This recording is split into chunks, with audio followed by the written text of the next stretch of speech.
And we are live. It is 8:01 p.m. Eastern, 5:01 p.m. Pacific on the West Coast, which is the best coast, which, welcome to the Sunday Night Hang. I'm Ben, and speaking of the best coast, we have Mr. Jake Faun, transplant from the Mother Isle, now living out in the greater LA area, I'll say. And welcome to the Sunday Night Hang, my friend. Thank you, Ben. It's a pleasure to be here. Thank you for asking me. I'm glad we finally got around to doing this. Yeah, it's been a lot of fun, and yeah, it's been cool. Yeah, awesome. We've got a bunch of people joining in. I'm going to let them jump in for a few minutes here before we do roll call, because everyone likes to get their shout out. And the way I see it, if they're nice enough to tune in, nice enough to give them a shout out. And so if you're new, please subscribe. New or returning, please give this a thumbs up. Share if you really feel nice about it. We've got Bent Tom in the chat. We have Absolute Mayhem, who I was hanging out with on Friday night.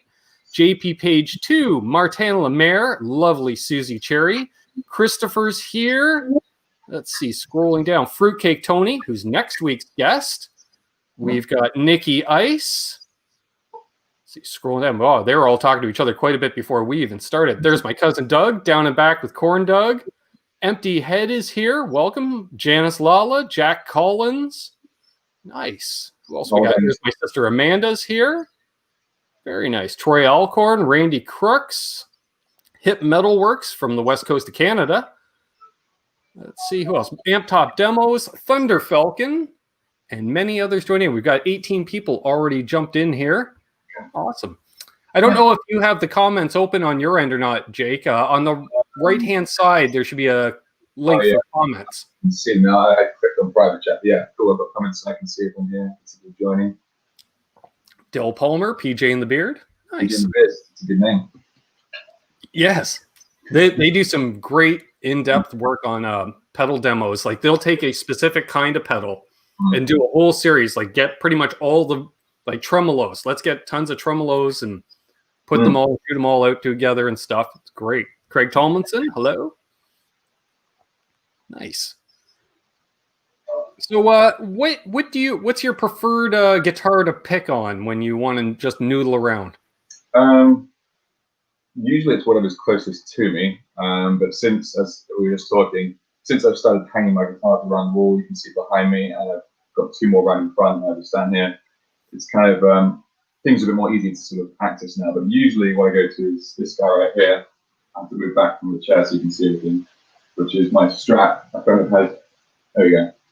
I've kind of had this for probably, I don't know how many years now, at least 10 years, I would say. And that's kind of been my main go-to guitar for pretty much everything, really. I've always been like a Strat style player. My first guitar was a Yamaha Pacifica, and I kind of stuck with that kind of shape and that style. So when I bought this Strat, yeah, I kind of just did everything. When I kind of started playing, more sort of for a career professionally, I was in kind of a lot of cover bands and all the funk, soul, R&B stuff. So I needed a kind of guitar that can cover everything, whether it be funk, soul, R&B, blues, pop, jazz, and Strats just seem to be very versatile. So I've always just stuck with them, and this one is kind of the main one really. I've had it ever since. I've got a few others around as well. Obviously got the telly behind me on this side. I've got this guy right here. So bring down. Which I haven't done any videos yet, but this is my more like shred guitar. Oh, nice. Which is very nice. Yeah, so this is one which I want to start playing more with. I used it for kind of the last couple of weeks of the David Lee Roth tour, because that's when we got it. So it's still relatively new. I need to sort of get used to playing it. But yeah, that type of guitar basically, Strat is my main thing. So the one I'm holding now is kind of essentially what I always use really for most things. It's got humbuckers in it, so you can get sort of slightly more beefy sound. Sure. Yeah, that's kind of it really. Yeah, it's my go-to. And like say a variety of tones, and I'm just thinking, a lot of those session guys in the '80s were, modified Strats with humbuckers in them, and they were able to do anything. All the guys like Steve Luke, Dan Hart, Neil Sean, all those guys would play these kind of modded Strats, and that's kind of what this one is. I haven't really done anything to it. It's basically stock except for the pickups, which I've said are Seymour Duncan's, which again they were put in place for the David Lee Roth tour because they wanted something really closer to kind of the Brown sound, which is what I used to do. but before that, I had a different company called Four Seasons Pickups, which are a great company. They actually reached out to me a few years back and asked if I wanted to, you know, make a video and do a demo, a product demo kind of thing, like I do with some of my YouTube stuff. And they were giving me these pickups, and they were these really cool ones. I've still got them somewhere. I'll probably put them away somewhere. I'll try and find them at some point. But they were like 3 single coils or mini humbuckers, and I had a single coil in each position as well as a humbucker. They were great little pickups, and they looked really cool and they sounded great. And that was the first time I really experimented with the guitar. But other than the pickups, everything is as is. It holds its tuning well, even when I'm doing sort of tremolo arm stuff. So yeah, I like that kind of sound. I love all those players, like the 80s guys. You know, I think they're great. So that's kind of why I've really lent towards that kind of style of guitar. I fully agree. Wow, we got a bunch more people joining in here. Brad Miller, David Ennis, Rody's Jam Cave, Pete Bialik. I saw here Adam D is asking, Ben, where do you get those EVH masks? Yes, when I go out, I wear a gator with the EVH stripes. Nice. Those are available at one of the channel supporters, Vibraprint. Maybe one of the moderators that's here can put a link down below to Vibraprint's website, which is down in the video description. Use coupon code Canucks and save 10%. And look good, too. Thank you. It is funny. The last time I was out grocery shopping, you know, I got to the checkout, and this girl, she had, you know, 17, 18-year-old girl, and she looks at the mask and does kind of double take it, and she just says, Van Halen, right? I'm like, yep. But, all right, there's hope for the future. Yeah, she recognizes, yeah. Well, yeah, it's the thing. It's yeah, if you recognize the stripes, obviously you know what's up. And yeah, it's funny because, like, you know, depending on where you are in the world, like, you know, Van Halen especially, like, they have a much big, like here in the States, obviously, that you turn on the rock radio station, you'll hear Van Halen at least probably 20 times a day. So they're very big still here in LA. But I guess obviously certain parts, if you go elsewhere, maybe not so much. But yeah, it's cool if someone can recognize the Van Halen face mask. And as you said, there is still hope, which is good. Exactly. Exactly. Hello, Hurricane Moon, Lonnie, Craig Tomlinson. You had touched on it a bit earlier there with the pickups going into the guitar. So right before this whole lockdown, you were out on tour. I was for 6 weeks. I was out with David Lee Roth, which was great. It was a fairly last minute kind of thing that happened. It was only December when I actually essentially got the gig. I came in to replace someone else. They needed another guitarist because it's using 2 guitarists for this tour. And I'm one of them, and another guy called Al Estrada, who's amazing. He's the lead player, and I do a couple of leads with him, but he's most of the leads. And yeah, they wanted someone else just to thicken up the sound and kind of try something slightly different. And then yeah, we rehearsed for a few weeks, and then yeah, we kicked off straight away in January, at the end of January, and then was supposed to be out pretty much the entire year. If anyone ever saw the tour that was supposed to happen, it was like a whole thing, because we were on the road with Kiss. Right. And this is supposed to be Kiss's final ever tour, which, you know, I guess, Rolling Stones, they probably say every year, but this is the final tour. And then obviously we're opening up. And yeah, we had 2 months initially at the beginning of the year, a few kind of festivals and things lined up, which, you know, were all online at one point, which we were going to do. And then we had the second half of the tour, which was supposed to kick off, you know, basically in a few days' time for the summer. And obviously that's now all been, you know, postponed and rescheduled for next year, which is good. But yeah, but since then I've kind of been, you know, back in lockdown like everyone else, I guess. The tour is great, you know. It's kind of what every guitarist dreams of, isn't it? Right. Playing with David Lee Roth, you know. I swear, like I know, you know, you coming off the road, you had to be crushed, but believe me, I was almost as crushed as you, because following you on, especially like your Instagram posts and stuff, you're like, I could just see it, you know, in the post between the caption and the photo. You're like, can I, you know, pinch me? And yeah. I'm really doing it, and I'm like, go on, because we had talked off air. I've been following your stuff for a few years now, so I was just like, yes, you know, like, you know, I remember you relocated and back and forth before that, and it was like, yeah, really great to see. Yeah, it was definitely what it was for me more than anything. For a lot of them, it was more of like a good sense that I kind of made some good decisions, I guess, you know, because I'll kind of briefly give you my sort of story up until kind of now as a musician, because it's kind of gone in a few different places, and, you know, obviously coming from England, moving to another country, that's a big part. So I I'm 30 years old now, and I started, I guess, playing professionally when I left university at 21 years old. And then I kind of went, I went to a music institute, and then once I finished, I went straight into playing music. I was in like a covers band, and we did all the kind of weddings, parties, all that kind of stuff. I taught at a music school called the Music Works, which is a brand new school. And I was there from the very beginning when they were still building the actual building itself, with no students and 3 tutors until I left about 4 years after. It had like 500 students. So pretty much since I left university, I spent about 4 or 5 years teaching and playing kind of events bands, and I ran my own function bands, and that was great. I loved doing all that. And I had a couple of original bands as well, which we did okay with. Nothing like major, but we did a few cool things. And I sort of realized that, like a lot of musicians, we start playing our instrument probably because we envision playing on a big stage at some point in our life. Because who doesn't? It's cool. You see videos of Guns N' Roses, you think, I want to be like Slash. You see Hendrix, you think, I want to do that. You don't really have any more of an idea, but we think it'd be cool to do it at some point. And that's always, I guess, where I wanted to be. But after doing 4 or 5 years of teaching and the sort of event band stuff, I thought, it's not just going to fall on my lap if I just wait for it to come. I have to really go and actually make this happen, because it's a very competitive industry, and if you want things to happen, you have to really work hard at them. And even if you're good, that doesn't mean anything if you can't, you don't have a good sense of how to get what you're after. So I have a friend who is a producer who lives out here in LA, who I used to go to school with back in England, and I hadn't seen him in a long time. Anyway, around 2016, he came over to England to do some work, and I hadn't seen him in about 10 years, and he met up with me and said, hey, I'm living in LA now, you should come out and just, see what LA is like. And I've never been to LA before. I'd always thought it'd be a cool place to come and visit, but I didn't know much about it other than just Hollywood. I guess like a lot of people have never just think, oh, it's Hollywood, it's where the movies are. So I came out and visited him, stayed at his house for a couple of weeks, and I saw who he was working with, like the artists. I saw his house, his lifestyle, and I realized that, where I'm from in England, which is a much smaller town, I was like, yeah, there's only so far I'm going to have to get until I have to move somewhere else, whether it's London or some other big city, to like, take it to the next level. So I saw LA and I was like, this is great. Like, I love the weather. You've got the mountains, you've got some great national parks. The music scene here is, it's huge here. Like, obviously the pop world is massive. There's loads of big agents and labels. They're all out here basically. So I was like, this is where I need to be.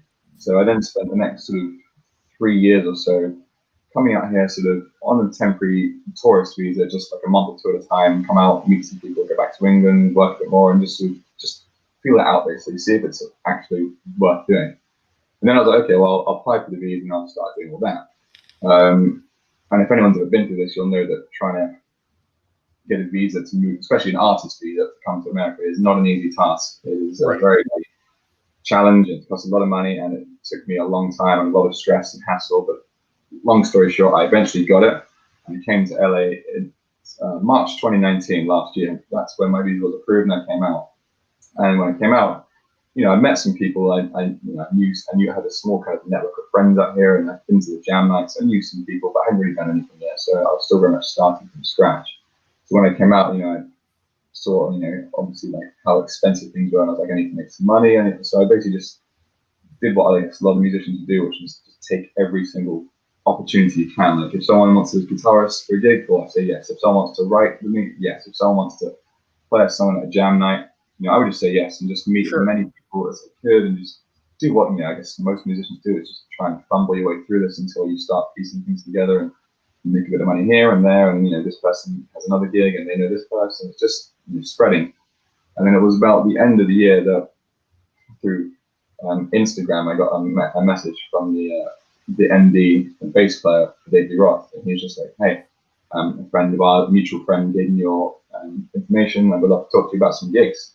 And I was like, okay, this is, it went into my requests folder of Instagram as well. So if I didn't check that, I would have missed it. Always check your request folder. Yes, always check that.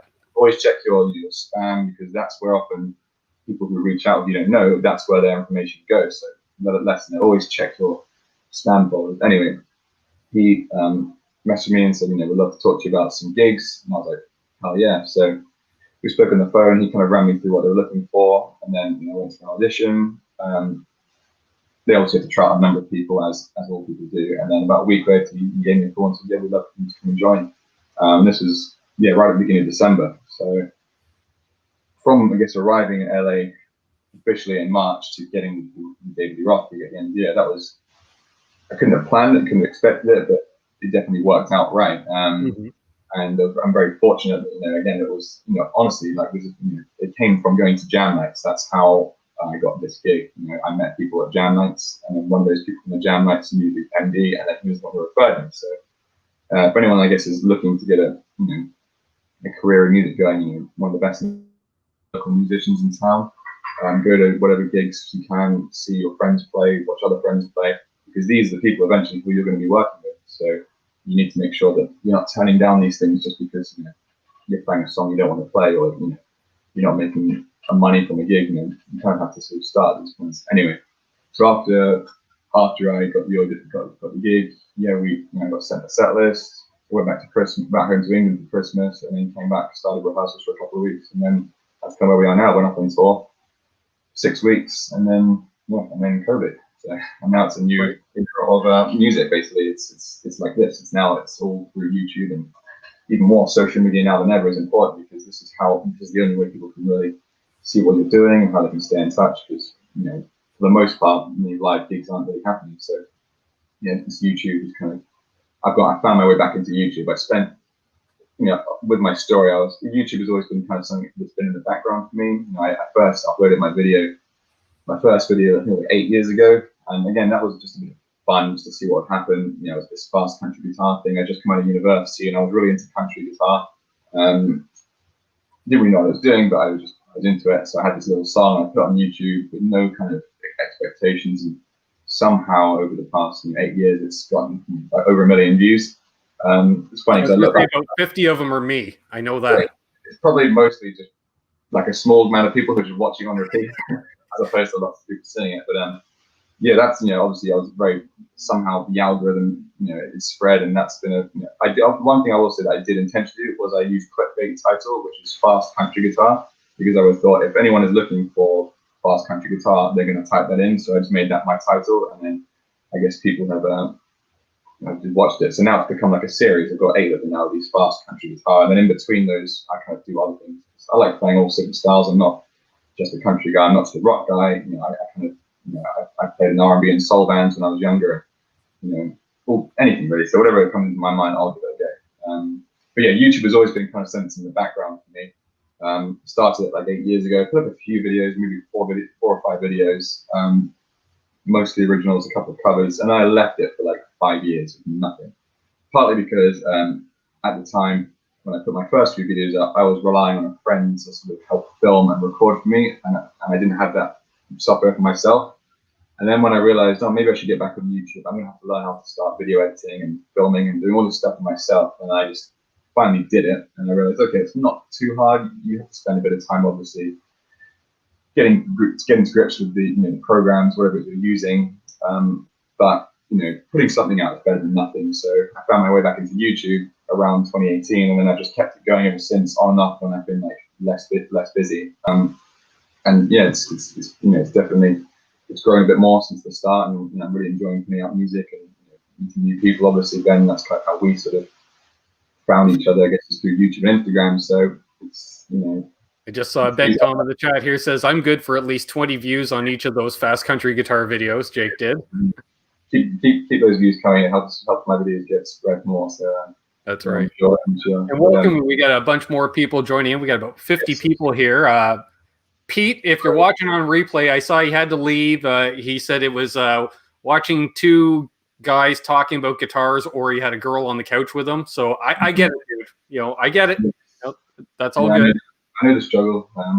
My girlfriend in the room next door, and once they start saying they need you, you kind of have to stop what you're doing and avoid an argument. So it's, I see what's up and down. It's all good. Exactly, and that's what replays are for. Thunder Falcon was asking if there's any David Lee Roth song tutorials on your channel. There are not. That's one thing I haven't really done yet with my channel, is tutorials, and a few people have actually asked about that, and I keep saying it, and I do plan on doing it, but at one point I'm going to start doing some like tutorial type videos, because yeah, people are asking about it, especially with the country stuff. But for the David Lee Roth and Van Halen stuff, I haven't done the tutorials myself. I could do, it would be obviously useful for people to know if they want to. I guess one of the reasons why I haven't been maybe as, pressured to do that is because there are already like so many great tutorials of like just about every Van Halen song online. In fact, that's, that was my first go-to when I had to learn the set, was go to YouTube and learn the songs, see if there's anything that I'm kind of missing that I wouldn't have picked up just from hearing it. But yeah, it could be cool to make a couple of those, and just because there are some songs, especially in the David Roth set, that or the Van Halen set, or just out of their songs that are a bit confusing, and not all the explanations on YouTube are that easy to understand. So it could be good to sort of, if people want to help out by making a few tutorials, just things that I've helped them from playing it live, especially ways to think about it. Because that's one of the things about Van Halen, is if like most of us, people probably have learned a Van Halen at some point. Some of them are fairly simple, but one of the things about Eddie, which I think that's so great that people often forget, everyone knows Eddie, and Van Halen as like the tapping king and like the whammy bar stuff and all the trickery, but people forget like how amazing a rhythm guitar player is. Like his sense of timing, his sense of feel is honestly like, it is one of the best. Like you listen to somebody, listen to like tracks like I'm the One, like the intro riff. Like I haven't heard anyone play that like Eddie can. His sense of swing. It's like a jazz track sped up to an insane tempo, but then covered with loads of distortion, loads of really cool like effects. So and like Beautiful Girls, kind of all these riffs. Like they're such great feel, and that's the part which often kind of gets forgotten about. With Eddie. Yeah, the swagger to it almost. Yeah, like he could be playing things which aren't necessarily perfectly smooth, like Guthrie Govan, or like he's not like a always the most perfectly clean. Like you listen to a lot of stuff, you can hear like these very human touches of like notes that slightly miss, and little feedback that comes through, and string noise. You can hear all these little like touches and elements, but that's what makes it great. That he's very raw and very, I think I don't know who it was, but someone described his playing as like one of his solos. It's like falling down the stairs and landing on your feet. Try learning like the solo to beat it, or like the solo to jump. It's just complete sort of madness, but it works. He hardly ever plays anything on the one. It's always off beats. It's always in like groups of 5 and these weird phrasings.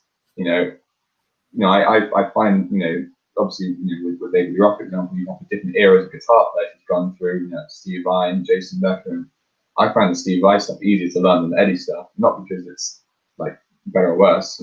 It's great, but Steve Vai is a more like methodical player. He's very he knows, he's very calculated. He knows exactly what he's doing. He's a great composer.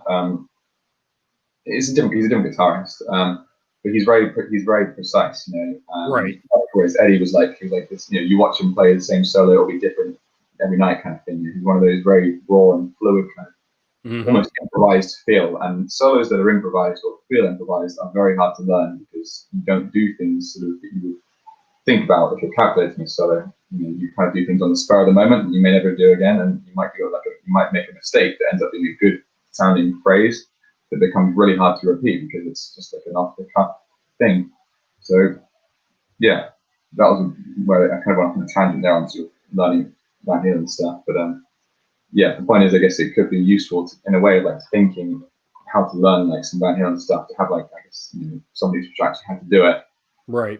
Any advice and tips, because yeah, it is hard to learn, not always because it's fast and technical, but because of the timing and the feel and the phrasing and those little things that, the subtle thing, basically. The subtlety. Yeah. Thank you, Absolute Mayhem. He says putting his channel mod hat on. He posted links for my Patreon page, and you can also become a channel member here, folks, if you want to support the channel. Hey, Gussie, thanks for the kind words there. Here's one. Fruitcake Tony asks, if you're able to answer this or not. He says, please ask why David Lee Roth replaced his drummer in the middle of the tour. If you're able to answer them. Yeah, probably some things I can say, some things I can't say.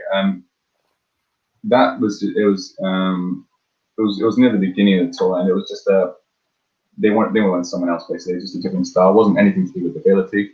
It was just a style of drummer. For example, like if I it's like if you hired Eddie Van Halen to play with. I don't know. You could probably play most gigs actually, but it's like hiring like a rock drummer for a pop gig, or like a pop drummer for a jazz gig, or like a country drummer for a prog gig. Our first drummer, Mike, he's an amazing drummer, but I think they wanted someone more like a John Bonham style, which is more like a hard hitter, and that's the main reason. There was nothing else than that, really. There wasn't any other sort of, there's no like inside cool story or anything. It's just different styles basically. So that was the main reason. There we go. Yep. It's the old creative differences type thing. Yeah. Awesome. I see what people saying hey to each other. Hey, Preston Smith must have been done his teaching for the day. Awesome. Nice. And Absolute Mayhem says Sunday shot special super chat shots for as little as $5. Yeah, sure, we'll do that. There's a theme on this show. When people donate to the channel, I'll do a gulp of wine or something like that. Beverage you have. Yeah. At times it can be a performance enhancing beverage. At other times, debilitating. Yeah. Debilitating. Fine with me. I'm not one of those people who can drink much and then carry on playing. Like some people can do it. They can. The more like drunk they get, the better they seem to sound. For me, hands just stop working, and then I always say I'm good on half of a beer. So it's usually you'll buy a large draft, and that lasts about a set and a half. So 2 large drafts over the course of a night, and I'm good. Just something to sip on. Exactly. Yeah. Don't need much. Fruitcake Tony says, I noticed that the replacement drummer was a much better of a drummer, just saying. So better fit. There we go. Better fit, yeah. Different types of drummers, both great. But Francis, who we had come in, he was great. He was a great fit, basically. That's the main thing. Yeah. Nice. You picked it up, so you go straight away. That's why. See here, there's pedal room in here. Awesome. 51 watching, 34 likes. Nice. Thank you, folks. Appreciate it. So yeah, if you have any questions for myself or Jake, definitely tag either one of us, or a bunch of question marks at the start, or a super chat, as RJ Ronquillo always says. There's Sandra. Hello. Yeah, I was trying to think. Reading the comments as well. Now, do you have a second telly that has like a tortoise guard on it, or is that the same telly in the back? This is the same opposite me. Yeah, this is the same telly. This is the only one I currently own. I did do one video sometime in 2018 where I did use 2 different tellies, and that was for a company called Woodtone Guitars, which are a UK-based company, and they're great. What happened like this basically. The man who founded Woodtone Guitars saw my YouTube and was like, I like what you're doing. Would you like to come and try these guitars? You make a video kind of thing. And, product demo basically. So he came over to my house, and then he brought these 2 tellies, and they both had tremolo arms in them, which obviously is kind of unconventional for most Telecasters. Usually they're like that basically. And a lot of people, like he was saying, people can be funny about like putting a like a tremolo arm on like a Les Paul or a telly, and think it's like sacrilege. And ultimately, I don't care. Like if it sounds good and it plays well, do whatever you want, Exactly. So I tried out the guitars, and they're amazing. They sounded great. They looked beautiful. One of them was like more of a butterscotch kind of 52 style telly, and the other one was like same kind of style, but it's different wood, different color, different everything, different scratch plate. So I used them. I basically redid my Fast Country Guitar 1, which is called Chicken Run. I remade that song using these 2 Telecasters, and it's on my channel as I think it's called Woodtone Guitars Demo, something like that. So you can hear them and see what they sound like. And unfortunately, I didn't keep them. That would have been great because they were very nice. Sure. But yeah, they're very expensive, and so I have the one telly, which is the one I use pretty much everything. I'll bring it over so you can see it actually. Thank you, Mayhem. You just posted a link to your channel in the chat. Yeah, everyone should go and subscribe to Jake's YouTube channel. You can also follow him on Instagram. But yeah, this is the main telly I use. And this one, it's going to be the only one I've ever owned. Oh, yeah. Okay. Now that I'm seeing it, yes, that's the guard. I don't know why I was thinking tortoiseshell, but yes, I love that guard on there. Yeah, it's cool. I found this one at a guitar store in the UK called GAC. in a town called Brighton, which is where I lived there for 5 years. Where I studied music and kind of essentially. I know that area quite well. I have a few friends there, fellow YouTubers. Yeah, Brighton's a very creative town. It's because there's a music institute there, which is why I went to, called BIM, Brighton Institute of Modern Music. And there's 2 other universities as well. It's a very young town. It's very creative. A lot of musicians there. Some great musicians actually there. And yeah, I found this Tele in a guitar store there. It's actually secondhand. It's not brand new. And as soon as I saw it, I thought that was really cool. I like the scratch plate. That seems to be the thing that caught my attention straight away. And I tried it out a few times every time I go in and sort of see what I thought. This was right about the time I was just getting into kind of the country stuff. And then I knew that if I'm going to play country, I kind of have to play a Tele because that's what they're all doing. And sure. It's the sound. And this guitar itself, even though it's a Fender Telecaster, it's not strictly a Fender, as in the guy who previously owned this built it out of lots of various parts. That's why we've got like a bird's eye maple kind of neck. It's probably too dark, you can't really see that, but the whole body's kind of like this. Well, the neck is bird's eye maple, and then the body's kind of like, the natural kind of finish. And then you put on this, this kind of silver paley scratch plate kind of thing. Sure. And it's like, obviously rosewood fingerboard. So I don't specifically know all the parts about this guitar because I didn't design it myself, but it plays great, it looks really nice, and then I've kind of just stuck with it since. It could do with a bit of like setup, because a few things that to kind of add to all guitars. As time goes, they need like a bit of attention every now and then. But yeah, this is my main Tele. I've thought about at some point the idea of putting like a B bender in it, so I can do like all the kind of cool country bends. I try and do them the best I can without having like a G or a B bender. Right. But, it's quite hard, if you're trying to bend notes within a chord. There's only so many places my fingers can go. So right. Yeah, exactly. So, but otherwise, this one is exactly as I bought it. I haven't changed a thing. Nice. Yeah. So welcome in Rob from Tesi Switch here, another channel supporter. Good to see you, Rob. If you ever need a kill switch, definitely go to tesiswitch.com. Again, use coupon code Canucks and save 15% with him. And he also has a variety of pedals for sale. And I did not forget, Rob, I will get in touch with you this week about some new lines of pedals to possibly look at. What else was I going to mention there? Yes, you were mentioning Brighton. Hurricane Moon says he's from the Brighton area. And actually, a good friend of mine who I stay with every time I come out to California, my brother James, as I call him, he's from the Brighton area as well. Oh, really? And he's been living in LA on and off since, I think, late 80s, early 90s. I think he was first there in 86, and then I think he's been there permanently since the early 90s.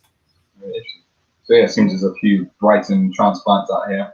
Well, I always say that Brighton's kind of like the closest thing the UK has to LA, in that Brighton is on the furthest south coast. It's on the beach. It's a city on the seafront. And as I said, there's a lot of creative people there, musicians. So it feels kind of as close to LA in terms of a place as possible, although obviously it's very different. But I can see why people from Brighton would be attracted to Los Angeles, which is where I am now. Yeah. Well, he was a guitar player and a surfer, so it made sense for him. There you go. Exactly. Pretty much what everyone in LA is. When I first came out here, I remember every time I'd meet someone new, I'd ask, "Oh, what do you do for a living?" And their answer was always the same. They would either be like, "Oh, like I'm an actor," or "I'm a musician." And that was it. But so I stopped asking, "What do you do?"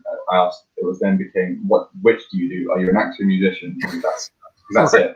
Everyone out here, the only reason someone comes to LA is to pursue something in the entertainment industry, some sort of career in that field.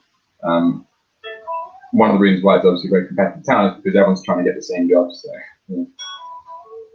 There's another. See, all the channel supporters are coming out now. We got LPD Pedals. Welcome, Lawrence. Good to see you, my friend. He builds some great boutique pedals out of Arizona. And just to say, folks, expect an unboxing video this week, because I do have a package en route from LPD Pedals, which last checked arrived in Toronto as of today. So I should have it in 2 days. Unbelievable says I'm a musician trying to be an actor. Well, there you go. Cover all the bases. Exactly. You do everything. But yeah, that's usually what happens is people blend into both parts of the world and they end up doing music and acting. I have a lot of friends out here doing exactly that. So.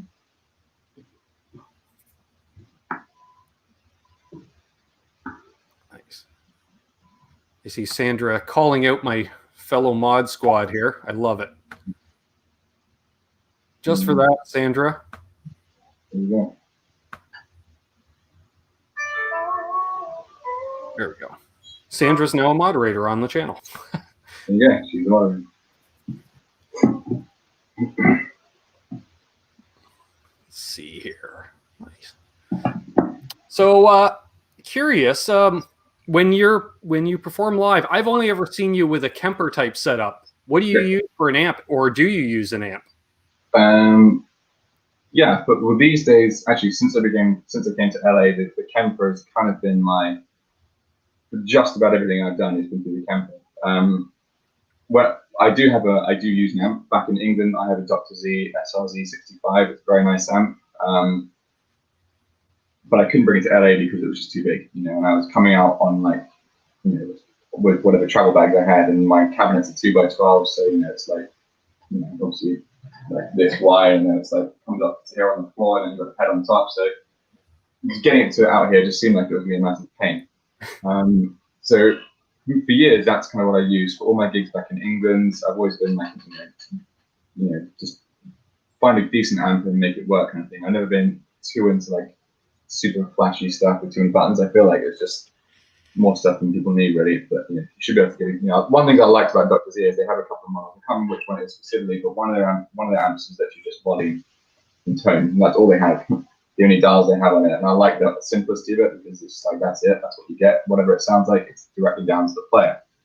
So for many years, I didn't fight against using pedals, but I guess I wasn't educated on what pedals can do and how they can shape your sound and how important they are as well for certain things. So for many years, I was just the kind of guy who would just have my guitar plugged straight into the amp, and that's what I would play through live, and whatever sound I get out of it was just whatever I would do. And then eventually I invested in a boost pedal because I realized, okay, if I'm going to take a solo, I need to be a little bit louder.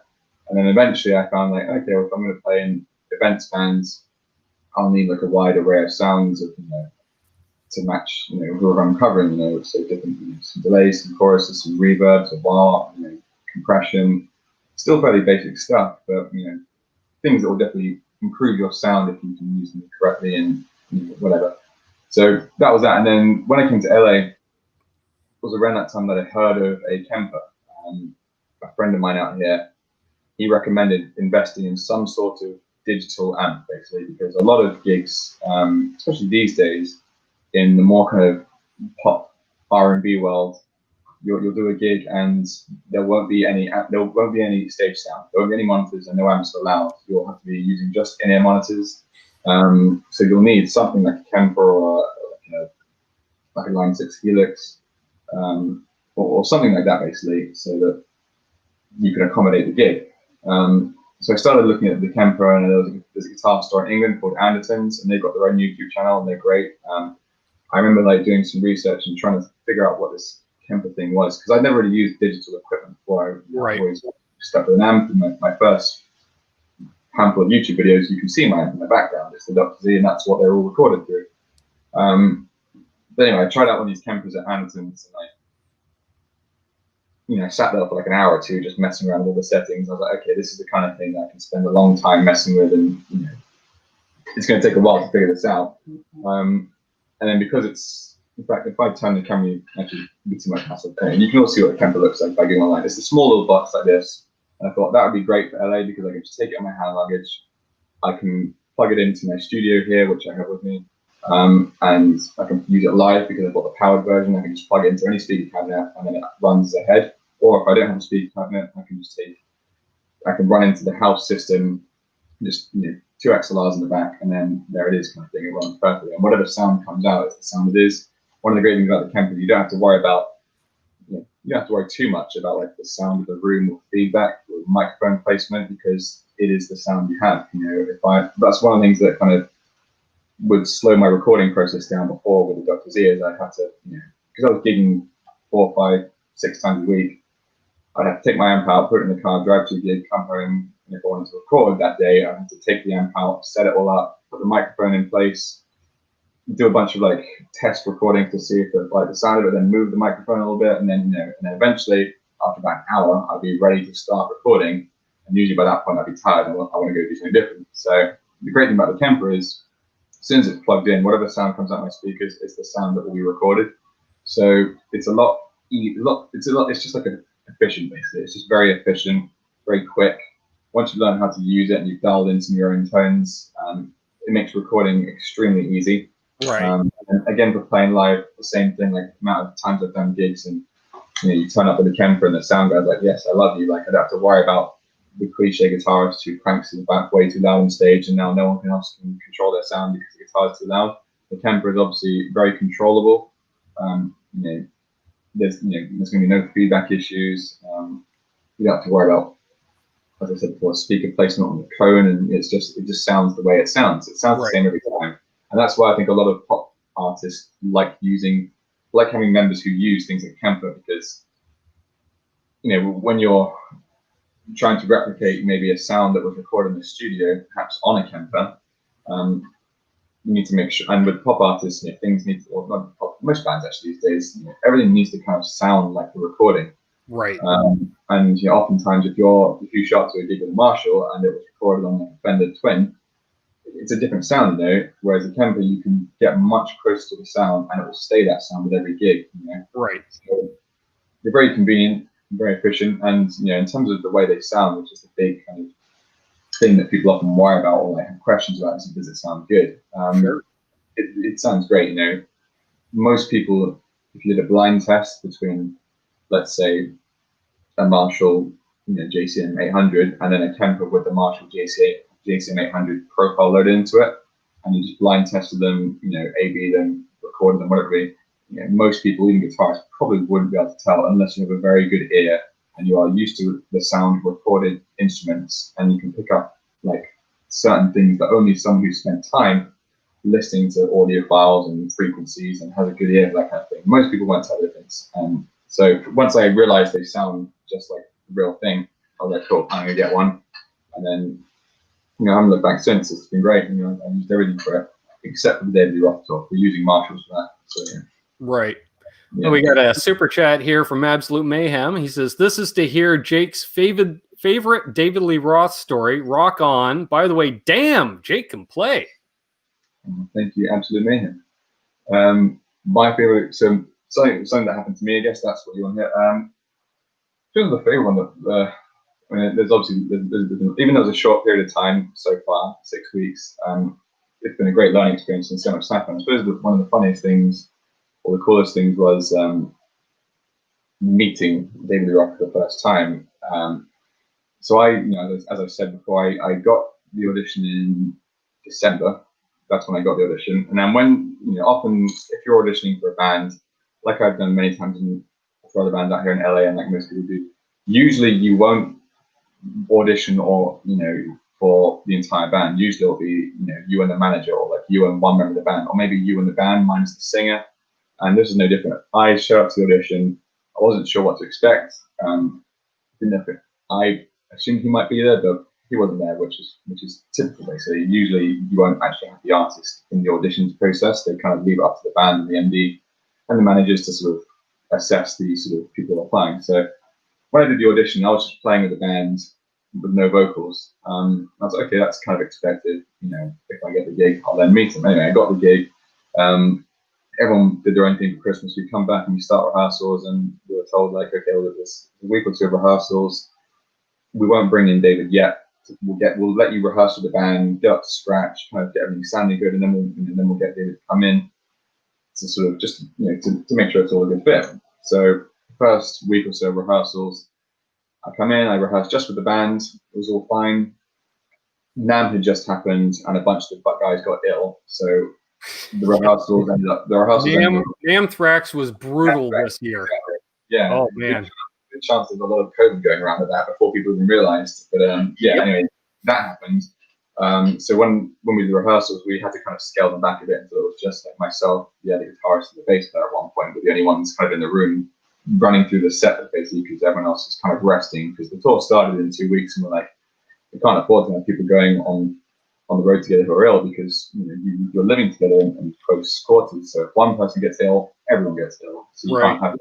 So everyone had to go away and rest, and obviously because people got ill, like you wanted, David couldn't come in. So we rehearsed for it, and then we did like one final rehearsal after a week, and they were like, you know what, this sounds good. We don't need David to come in. Like, you can do this. Like, you've learned the songs, we've played them all instrumentally, and you're fine. So it's all good. So we then like go away for a week or so, like, you know, last week before we can't go off on tour, and then we then fly out on end of January 28th or whatever it was. First show was in like a day or so after that at where was it? New Hampshire, Manchester, maybe. I can't remember. It was somewhere on the East Coast. Anyway, I hadn't met David by this point, and the show's in like 1 or 2 days' time. And I was like, that's fine. I'm, you know, I'm a fairly low-key guy. I'm not, you know, gonna freak out or anything. And they're like, oh yeah, so, you know, he'll come and, you know, on the day he'll come in and you'll meet him. Like, he'll come in before, have a chat with the band. Usually, what he does is he'll sort of, you know, talk to the guys before the show, just have a bit of banter, and then they go and they play. So on the day, we were getting ready. We come in, we sound check. He doesn't come to sound check, you know, because, you know, the band can do that. So we sound check, and it's about 2 or so hours before the show. And like, oh, he's on his way over. He'll come in soon. And then, you know, as time goes on, we're getting ready, getting dressed, and it's like, you know, an hour and a half before the show. It's like, oh, he'll be in like in 30 minutes. And then he'll come and say hi. You'll meet him then before we go on. And then it gets to about, I don't know, an hour before the show, and like, okay, he's in his dressing room, he's just getting ready. He'll come in like 30 minutes before we go on just to say hi. And then it gets to about 30 minutes before we hit the stage, you know, play the first song. And then they're like, oh yeah, he'll just, you know, he'll come out on stage and you'll meet him then, kind of thing. So I'm like, okay, I've this whole time, like from audition to sort of playing the first show, we haven't actually even exchanged words yet or met or anything. So I was like, okay, cool, I'm fine with that. And then 15 minutes before showtime, that's when we go backstage, and then we wait either side of the stage to go on. And then, you know, we have our inner monitors in, and we can hear like checking all the, you know, like making sure we can hear everything, so it's all good. I'm waiting 15 minutes before stage, about to go on, you know, and then I can hear the other side of the stage, like, you know, people talking, and then I obviously start to hear David because he arrives, you know, shortly before I can, like, there he is, I can hear him now, kind of thing, talking to the guys, it's all having fun. So we go on stage and we start the show off with like a big E chord and some noodling, willing drum fills, typical kind of rock and roll entrance. And then You Really Got Me is the first song of the set. You know, it's a good one to start with. Everyone knows it, and it's, you know, off the first album. It's a classic kind of Van Halen arrangement of a great song. And then, you know, you start the, you know, we come out obviously at 10, 20 seconds before David does, to all the lights come on, we play. And then the riff starts, and then I see, you know, David come out, and that was like my rock star moment where I realized, like, this is the guy coming. He comes out fully like kitted in like this amazing jacket with the leather trousers, sunglasses with like a cane, and he's wielding it around. It looks like something, you know, it's like 1984 all over again. He's still got all the moves. He's just as energetic. He's a great. He is the showman everyone thinks he is. And that was when I was like, oh, like, I'm now on stage with David Lee Roth, and like obviously the spotlights are on him, and his diamond jacket is glistening everywhere. So it was like this weird, like, I'm behind him, and I'm seeing this like out in front of 10,000 people, David Lee Roth, and the spotlight is on him. And then, you know, we start playing the riff, and then he sort of, whilst the song is starting, he goes around everyone in the band, like gives them like a nod or a wink, and he comes up to me and gives me like an elbow bump. It's like, cool, you're doing good, kind of thing. And I was like, sweet, I have the approval from David. And then we played the set, you know, and then it went great. We finished the show, and then after the show he comes in and, you know, says, hey guys, great first show, like shakes everyone's hand, and like, nice to finally meet you. We all laugh. And then later I find out that, you know, when he came in before the first show to his dressing room, the bass player Ryan, who's the MD, he was like, oh, so do you want to come and meet your guitar player before the show starts? And David apparently was like, now it'd be a cooler story if I just meet him on stage and we'll do it like that. So he kind of, in his mind, he was like, it'll be more funny if we just don't talk and we just play the first show without you meeting. And that's kind of how it happened. So that's probably one of the ones that comes to mind, is like quite a funny sort of way, you know, because David's a funny guy, and like, he's very clever. He knows everything he's doing is like intentional. So that was quite a cool moment, because I assumed I would meet him like way well in advance. He'd want to make sure I was fit, but he was obviously confident enough in his team and the band that whoever it is could fulfill the job. And, you know, the band are great, so, you know, we obviously got him up to speed, and everyone is super professional. But yeah, that was pretty cool, meeting him for the first time just on stage in front of 10,000 people, because you definitely need to be sure of yourself that you can do the job, and you're not going to panic or whatever, and they need to be very sure of you as well. So that was pretty cool. Yeah, meeting him was a fun time. Cool. I dig that. That's cool. In a way, that's kind of classic Dave in a way. And I want to give a shout out. We got David Nesdall joining us. Awesome. Good to see you, Dave. Great show last Thursday night. He goes live every Thursday night at 8 p.m. Eastern. He and Ty Price, and they've had a variety of guys on throughout the industry. Some great stuff.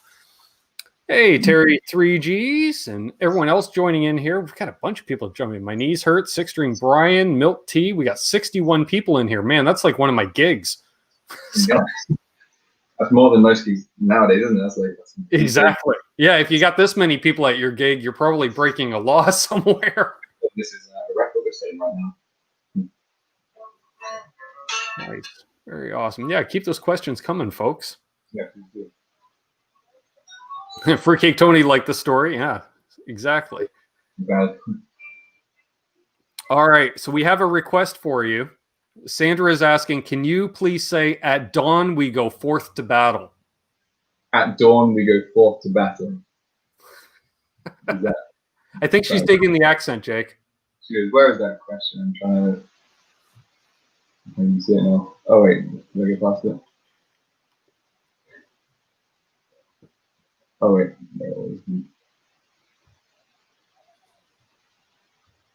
Yeah, obviously that's one. I guess people, maybe they do or they don't know, but yeah, obviously I'm from England. And I guess maybe people see on YouTube or on Instagram, I tag like Los Angeles, or maybe they see that I'm playing out here in America. You would just assume that I am, I'm from America, but yeah, I came out here. Hey, I was thrown for a loop for a while there, because when you were going back and forth, I'm like, he's got an English email address. He's tagging in LA. He never talks in his videos. So I'm like, is he American? Is he British? I don't know.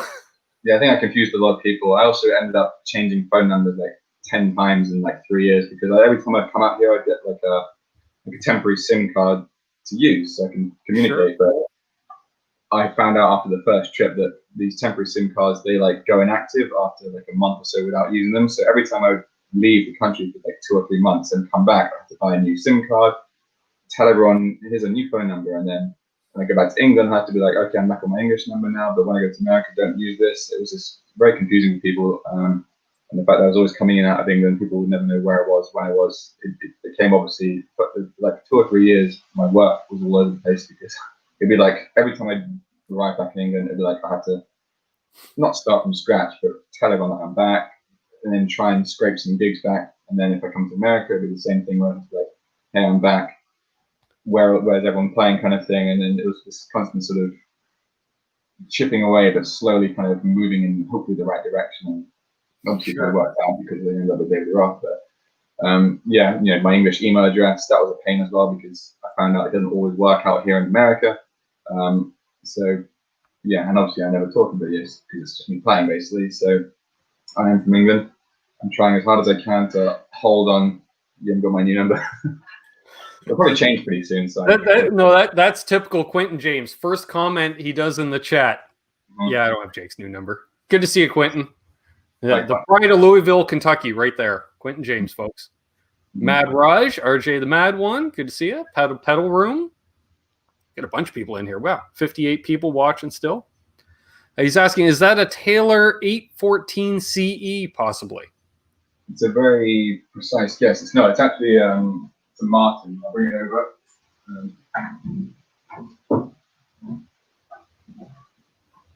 Yeah, you can't. My lighting in this room is terrible. Yeah, it's a Martin. So it's one of the smaller ones. Which one is it? It's the GPCP A5K. It's not one of the super high end like 20 grand ones, but it's a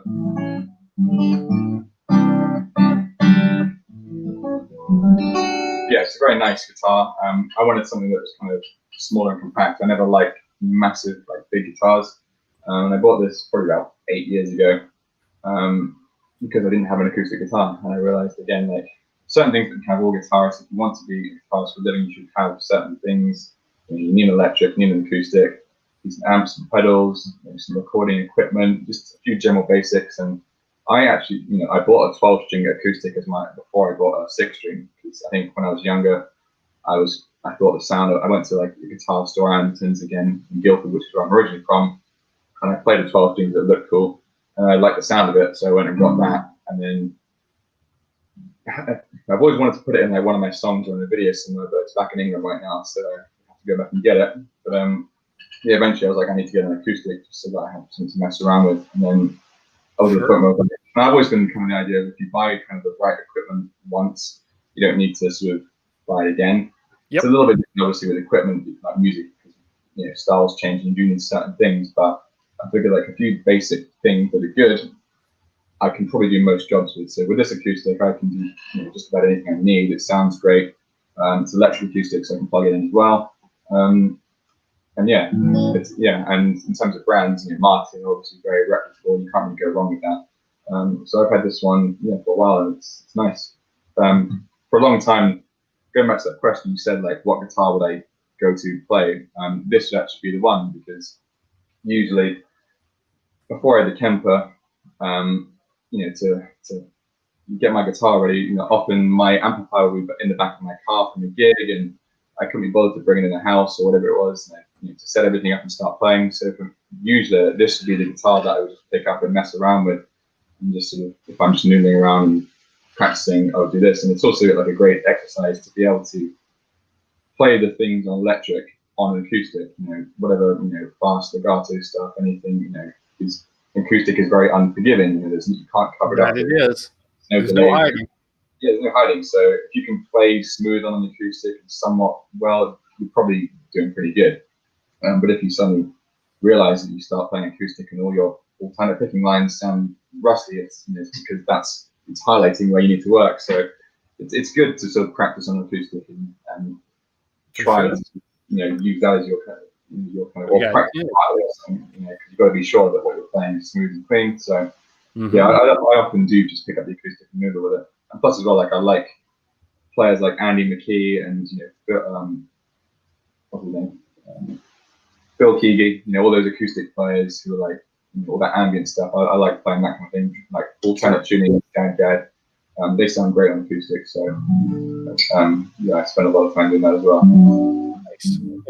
Shout out Zach Thong, again, David Nesdall, Mark Taft, my faithful roadie and good friend, joining in here. Good to see you, man. Quentin James asks if you could give a shout out to his bird Emmett. Quentin, hopefully your bird Emmett is doing good. Tell him I say hi. What kind of bird is he? Write it down there. I like watching bird videos on Instagram. That's kind of what I spend most of my time doing, especially these days. If you go to my Instagram, it's not like musicians, it's like dog videos, birds, random stuff like that, doing stupid stuff. So I would be fascinated to know what kind of bird you have, and if you have any cool videos and doing some funny stuff. So thanks for doing the show. This is really cool. But what kind of bird? There we go. Parakeet. Oh, parakeet. Good. They're very funny. Nice. And thank you, Sandra, for posting the link to Jake's channel in here.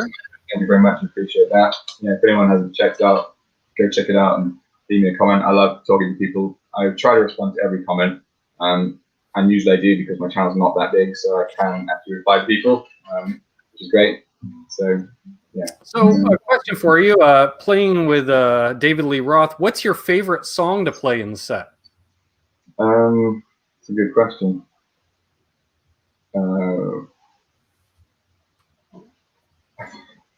They're all good. And playing live is different to when you're playing around at home in the studio. Like, you get a very different sense of like the effect of certain songs, especially in different places you're playing. Like, there's a difference between playing, in a club, which is like 300 capacity, versus like Staples Center, which is 20,000. And certain songs definitely suit certain places, like arenas. All those like 80s guys like Def Leppard and Bon Jovi and Whitesnake and Van Halen, their music is written to sound good in arenas, which is why it's so fun to play. But if I had to pick one, Running with the Devil, that's a great song, especially when you're playing that in an arena, it just sounds amazing. Just Like Paradise, that's another cool one. I love playing that one. That's a great song. These are all just like these are like arena anthems. So when you're playing, all like Jump, that's you can't go wrong with that. Like it's obviously the well-known Van Halen song by everyone, but it's when you play it, as soon as that first low C on the keyboard hits, everyone knows the song, everyone starts screaming, and even though most of the time in that song I'm just playing just palm muting, because that's what the guitar does. It just sounds great, And so we have our in-ear monitors obviously to protect ourselves from the volume and to be able to hear our amp and everything. So the whole set we're wearing our ears, but every now and then I'll take one out just to listen to the stage sound. And David likes everything to be very loud on stage, just like so you can feel it. But the one thing which obviously the Kemper can't do is you don't get that sense of feeling the air being pushed. Whereas when you have a Marshall cranked up to 10 or the Spinal Tap to 11, it does just feel different. You feel like the bass vibrating through your body, and that's essentially what gets people into things. That's what gets people moving. So he likes everything to be cranked out. So when I take my ears out at the end to listen to like Jump as we're playing it, it's incredibly loud. It's amazing, but I feel like it would be like deafening if I had that the whole song. But yeah, in terms of my favorite songs, I would say Jump, Running with the Devil, Just Like Paradise. I'm naming now 3. I could probably just name the whole set and be like, yeah, everything's good. But yeah, probably Running with the Devil. I like that. Yeah, I mean they're all good. I probably would change my mind based on my mood. But that's all. Ain't Talking About Love. That's yeah, they're all great. They're all fun to play. So. Yeah. Fruitcake Tony's asking, did you get to play with Dave at the Vegas residency prior to the Kiss tour? No, that was not me. That was a different one guitarist. Another guy, a very amazing player, Frankie Lindia. I came in to sort of replace him because he couldn't commit to the tour, and then that's where I took over. So we were actually supposed to do 2 weeks in Vegas after we did the first half of the Kiss tour. We were supposed to go back to Vegas and do another residency at the House of Blues. Right. And obviously COVID happens, and then they postponed that. And then there was talk of it happening in July, but then as COVID kept on keeping on, that's still up in the air. I'm sure that will come back again because they were very keen to have David Lee Roth back to do another residency. So it's just a case of getting the okay from all the governments and leaders around the world to say that we can start having large gatherings again. But then, I didn't do that. I just did the US tour part with Kiss, which was pretty great. So. Nice. Thunder Falcon says he just subscribed to your channel. Looking forward to the content. Quentin asks, in a perfect world, and this perfect world does include full road crew, so our backs are okay, would you rather use in-ears or hear yourself through an amp live? Good question. A lot of musicians can be very divided on this one. I think in-ears, a lot of people at first don't like them because they do feel weird. It does remove you from the room, essentially. When you put in-ears in, it sounds like you're just listening on headphones. So everything just becomes much smaller and tighter and closer to you. So you can hear things very clearly, which is essential and great. But you do feel like you are removed from the ambience of playing live. One of the things we had to do, or we asked after the first couple of shows, was if like our front of house crew, our monitor guys, they could put like microphones out in the audience, because when we're playing, we literally can't hear anything apart from ourselves. Like we can't even hear the audience when they're clapping. So we'd finish a song and it'd be dead silence, and it'd be really weird and awkward on stage. We're like, are you even liking this? And it's not that they weren't. It's just that because in-ears are designed to block out sound and protect your ears and feed you kind of what you want to hear. It would be very weird to be in this kind of your own little world where you just hear what you're supposed to hear. Right. So I think at first, I wasn't keen on them. I like still feeling the sound of the band, hearing the drummer playing, the bassist and how they interact. I like, adjusting myself so that I'm level with them. But I've grown to sort of get used to in-ears, and now I find them. Yeah, I do like using them for different reasons. I think it's more because I'm aware of just how important it is to protect your hearing on stage, especially when you're playing like bigger places and it gets loud. That ringing that we all have after you go and see a concert. If you go and you're playing 4, 5, 6 times a week, and you're playing loud, stick with you, and you'll lose your upper register of hearing, and you won't be able to hear things, and then that's it, and it's game over kind of thing, because that doesn't come back once it's happened. So I think it's important to wear them, especially if you're gigging a lot, and you will learn to get used to them, and eventually you'll learn to like them. I do, it does, it helps me a lot, because I do backing vocals and sing, and that's one of the biggest parts, which is hardest for musicians, especially like myself. I'm not a trained singer, so I'm not like a great singer, but I do backing vocals when I can, and the ability to hear yourself when you're singing, it's incredibly important, because if you're trying to sing down the mic and you actually can't hear your voice, you really, unless you're a good singer who can feel your muscles and you know where notes are in terms of how they feel, like I'll have no idea what I'm doing. So yeah, in-ears, I think they're kind of like a lifesaver. And also for other gigs, I use them. And one thing I've found, like more using backing tracks live, is how they have other uses. Like, let's say I'm playing with a band or an artist, and I have another band I play with my girlfriend, who's a great singer. It's called White Witch, with the White Witch Band. Go check her out. We're on YouTube and Spotify.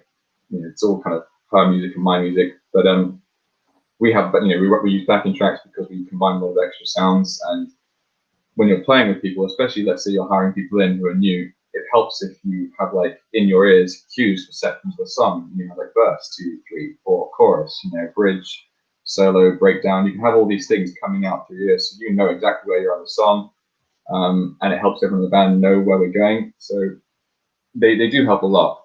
I still, I like to feel the music playing live, and I used to do that for years when I was playing back in England. I used to play in like a funk, soul, R&B house band at this club called Casablanca Jazz Club in Brighton, and we'd play from midnight until 3 a.m. and it'd be all like James Brown, Stevie Wonder, Lionel Richie, Luther Vandross, all kind of these great funk songs, and it'd be a really tight stage, and it'd be a 7-piece band with brass. These songs would be like 10-minute medleys where everyone would just jam and solo and vibe, and the audience would shout the song and just start playing it. It was really like old school kind of gigging environment, which I do miss a lot, because that was where I kind of essentially learned how to be a musician. And I never used to use ears for that kind of gig. Looking back on it now, it's pretty silly, because we played very loud, and I'd often be like stood right next to the drummer, and the cymbals would just destroy your hearing. Oh, tell me about it. Yep. But it did feel great, like being able to like really like because one thing that you don't get too much of a sense of when you're using in-ears is the difference of like energy when people are playing. Like if a drummer really starts hitting and a bass player really starts digging in, if you're just listening to the band and you're standing right next to them, you can really feel that happening, and then you can like go with it and move with the music. And when you're in it, you're just hearing kind of, it's still the same level. Like you don't really notice like dynamic changes as much, because it's all just coming in your ears the same way. So it's kind of like both using in-ear monitors and not using in-ear monitors. There's pros and cons to both sides. I think it depends on what you're doing and where you're playing mostly, but I think if you're like gigging a lot, you probably should use some sort of ear protection just to keep yourself safe more than anything. And if you lose a bit of like the room vibe, it's a necessary sacrifice in order to keep your hearing, because you don't want to be one of these people who at the age of like 35, 40 realizes you can't hear anything, and that's me. And you've still got plenty of gigging years left. Yeah, unfortunately, when you gig around this area, the only thing that goes through the PA is the vocals. The rest is all stage volume to compete with the drummer. And I found every time I wore earplugs, it was especially for cymbals. They're the killer. And I found every time I put in any kind of earplugs, all they did was block out my guitar tone. All I could hear was bass and drums. So I was like, well, that kind of defeats the purpose. So you play with one in one ear and leave the other open, so I can hear myself. That's the classic, one in, one out, where so you can hear the room still and you feel the vibe, but you also have one ear kind of protected. They say like that is a good strategy, but you should always alternate ears like between like songs or sets, so that not one ear gets all the sound and the other one ends up getting sick. So,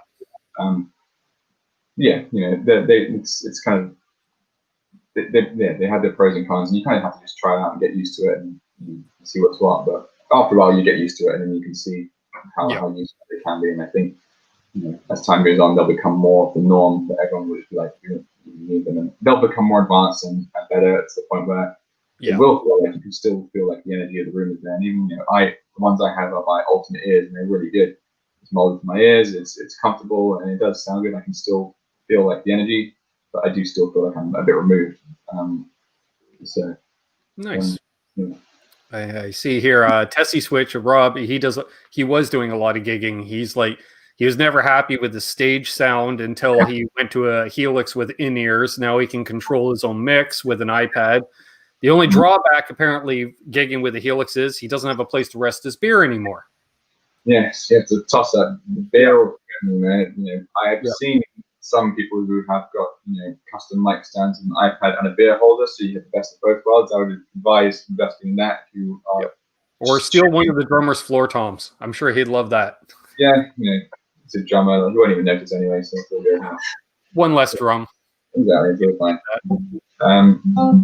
Yeah, it definitely is. It's better than putting the beer on the amp, which I've done many times. And it's a risky game. If things start moving, especially I remember plenty. I'm sure we've all done plenty of gigs where the audience gets very excited and starts coming on stage with you and bringing drinks on, and you're having to put construction tape around the stage to say stay away because people get very into it. And as soon as drinks start getting near equipment and gear, I've heard many horror stories. People have their entire pedal boards, thousands of dollars, pounds worth of equipment gone to waste because someone's dropped a beer on it. So, I remember too showing the first band I joined. They, all the singers, other than the lead vocalist, they'd all use their boom stands straight at them. I was like, no, put your boom stand off to the side. He said, wait, why? Because as soon as we started playing, like say, more packed clubs, inevitably someone reaches over the monitor, hits the mic stand, and you eat that microphone.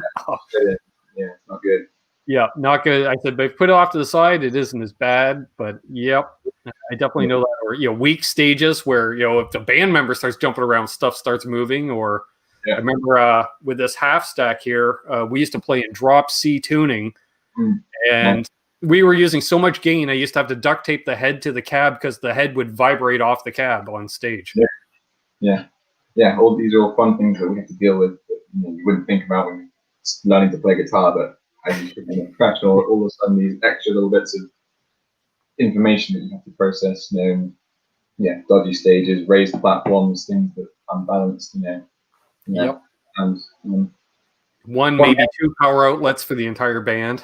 And everyone's running off it, and then the stage cuts volume. Or one of the ones I used to hate the most when I used to play more back in England. I haven't delved out here yet, probably because I haven't done too many types of gigs. But when I used to do the events bands, and we'd play at venues that would have sound limiters. Do they really have them out here much? Is it just obviously in Canada? Do you guys have them much? Or?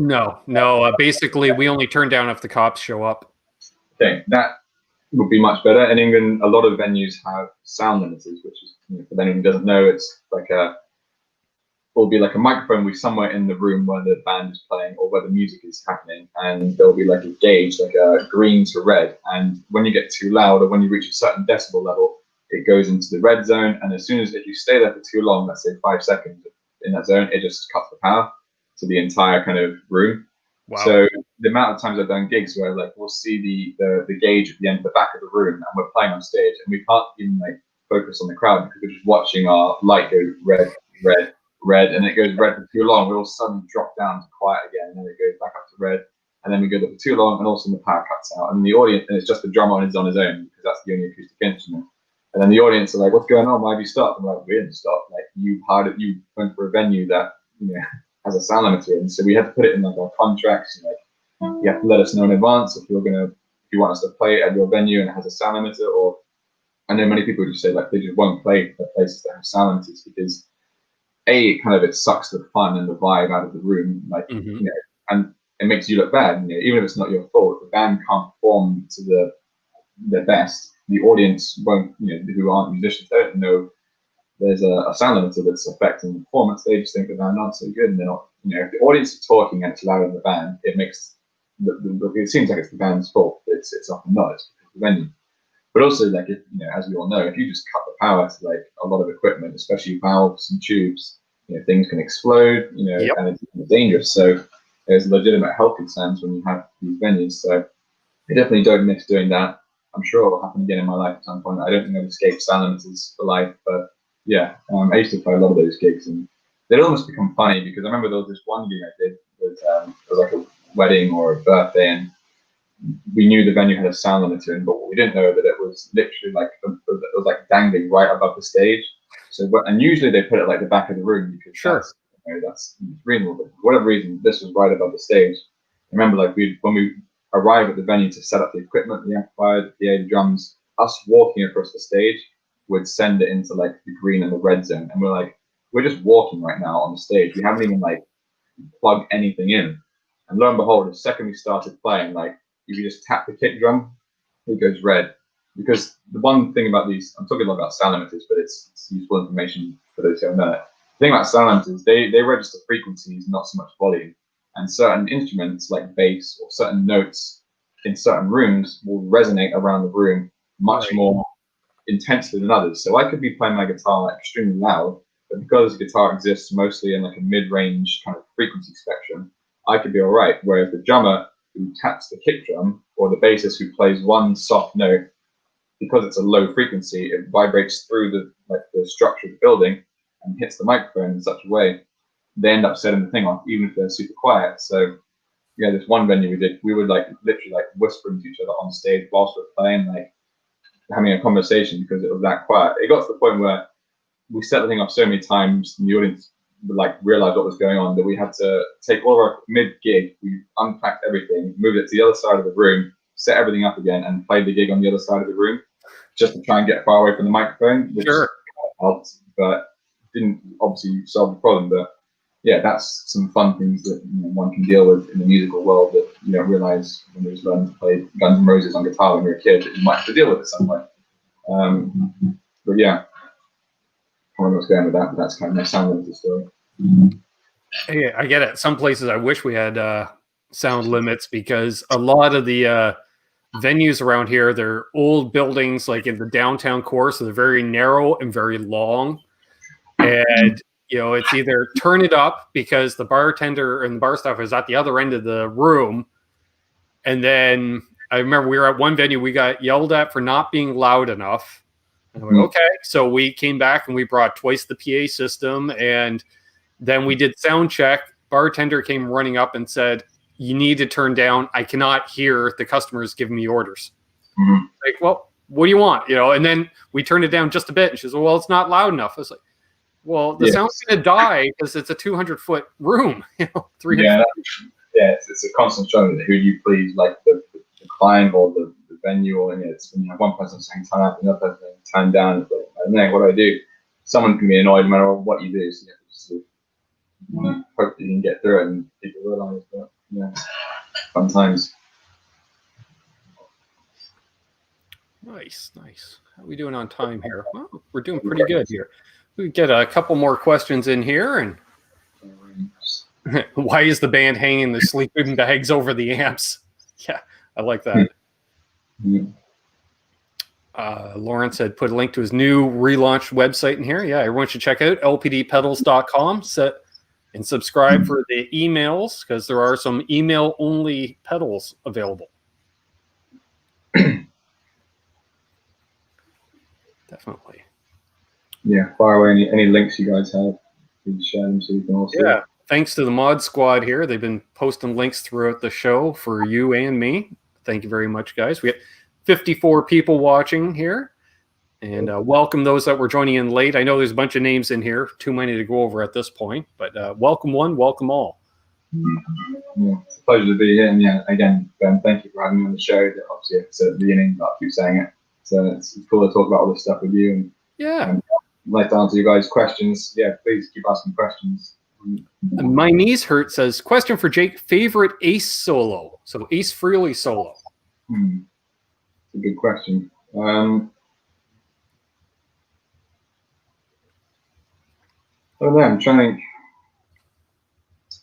Obviously, Ace isn't in the band anymore, so I'm kind of seeing Tommy Thair's versions of the solos.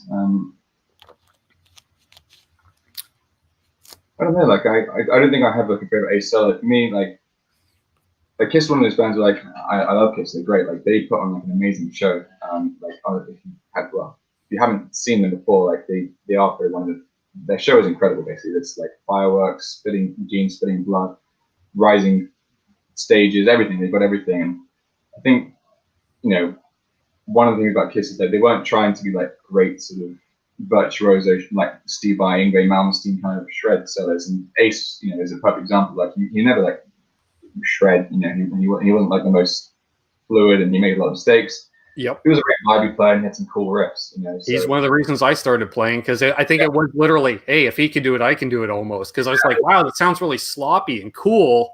I could do that. Yeah, so I don't think I have like a favorite seller. I mean, you've got some great riffs. Well, he said, anyways, it's a trick question because they all rule. Like that's why you can't. Yeah, they all rule. I think you know. All right. How about thoughts on Nuno Betancourt? He's great. I really, you know, when I first time I heard Extreme was from the movie Bill and Ted, the first one, during some point towards the end of the movie.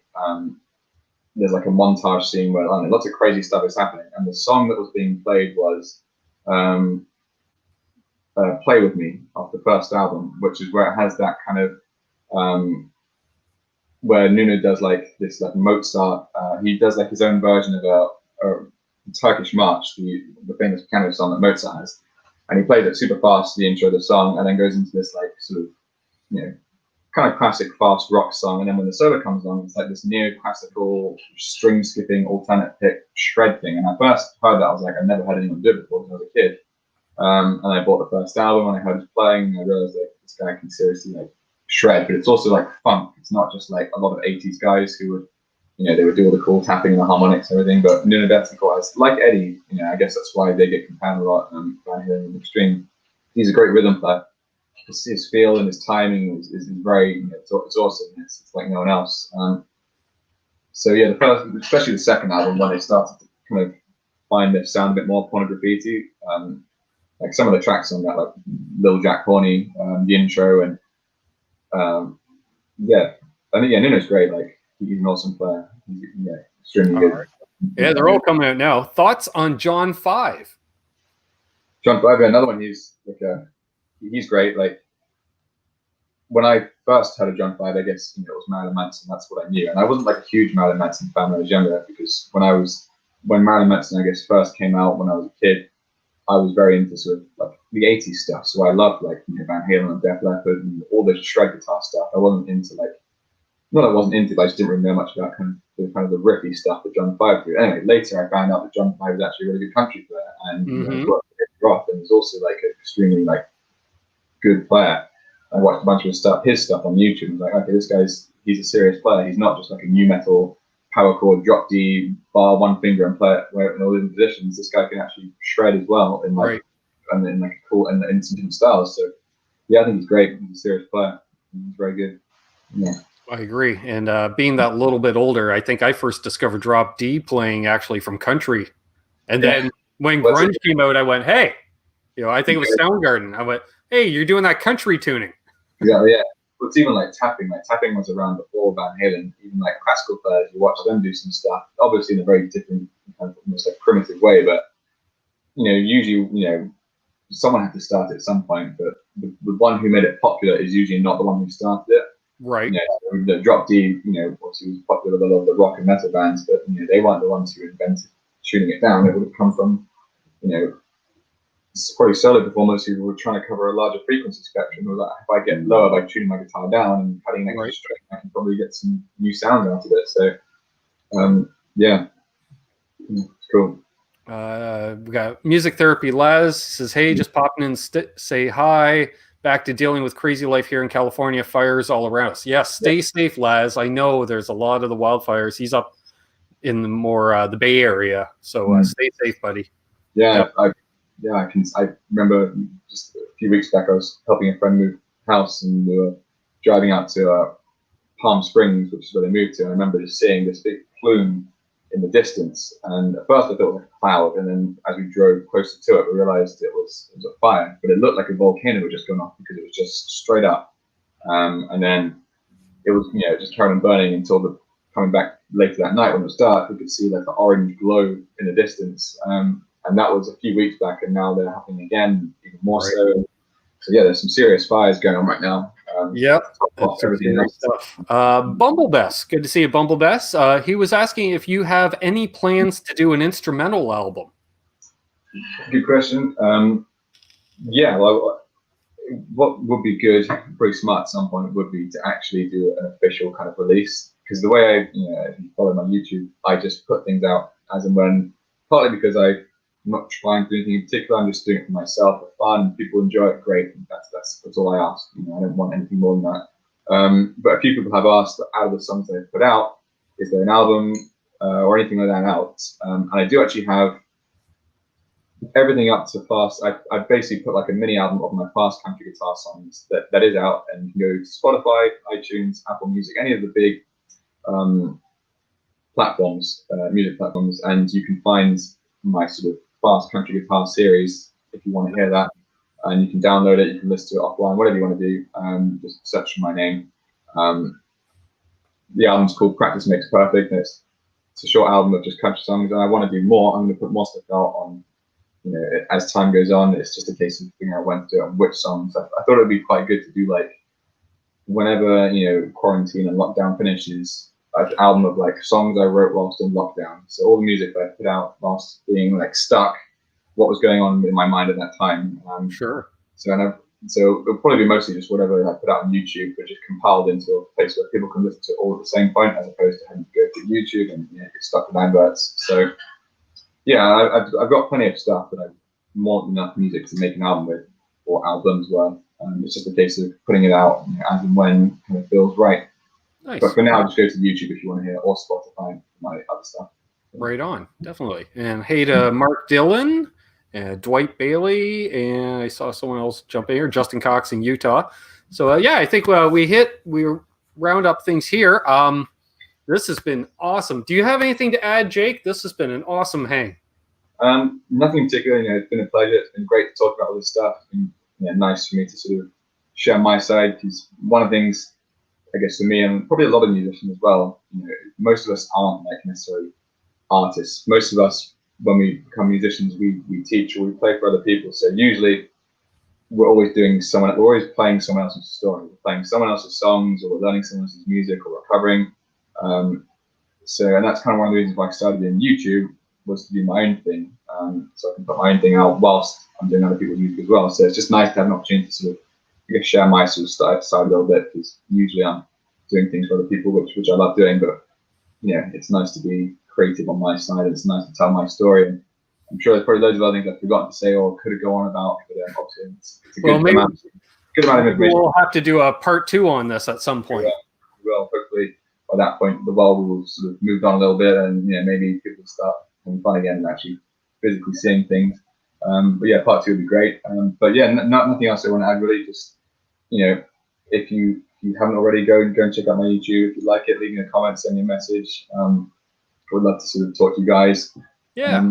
And just check everything out that I'm involved with. I'm still busy, even though I'm not playing live. I'm writing, collaborating with a lot more people now. So I'm doing it very. You put out a great police cover the other day. Yeah, well, that was a lot of fun. That's one of my local sort of music scene here in LA. A friend of mine asked if I wanted to play on this track, a couple of tracks with him.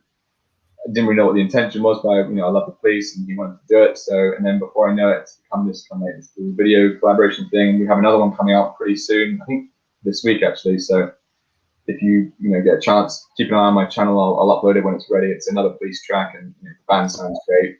Asher Fedi on drums is an amazing drummer from Israel who lives in LA. Nils Lawrence is a great bass player and probably does the best Sting impression I've ever heard. And then I'm playing guitar and doing whatever I do. Rubbish. That was the funny thing, I started watching it, and at first I didn't know what to expect, and as soon as the vocals came in, I'm like, the bass player's singing too. Yes, it's just that it's the cherry on top. Yeah, he sings and plays bass and does both parts. Just like you have to check it out to see it. But the next one, I think I don't know, they're both good. I won't say too much, but there's another one coming out soon with this lineup. It's going to be cool. It's the same kind of thing. So. Awesome.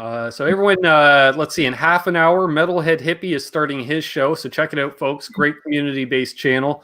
He plays videos from various members here of the community, and as well as just has a cool hang. So everyone should check out Metalhead Hippie coming up in half an hour.